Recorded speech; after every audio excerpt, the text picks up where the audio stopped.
ایک منٹ میں جنت میں محل، گناہوں کی بخشش، حورین سے نکاح، 70,000 فرشتوں کا استغفار کا وعدہ۔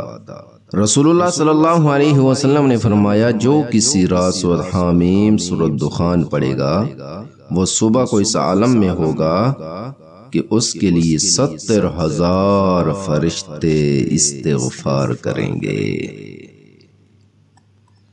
آپ صلی اللہ علیہ وسلم نے فرمایا، جو شخص جمعے کی رات میں سورۃ حامیم اور سورۃ دخان پڑھے گا اس کی بخشش ہو جائے گی۔ رسول اللہ صلی اللہ علیہ وسلم نے فرمایا، جو کسی رات سورۃ دخان پڑھے گا اللہ تعالیٰ اس کے لیے جنت میں ایک گھر بنائے گا۔ نمبر 4، رسول اللہ صلی اللہ علیہ وسلم نے فرمایا، جو کسی رات سورۃ دخان پڑھے گا اس کے پچھلے گناہ بخش دیے جائیں گے۔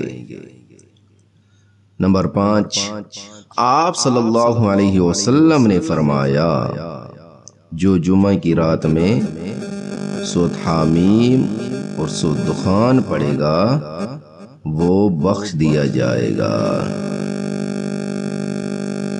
اور حسین و جمیل آنکھوں والی حوروں سے اس کی شادی ہوگی۔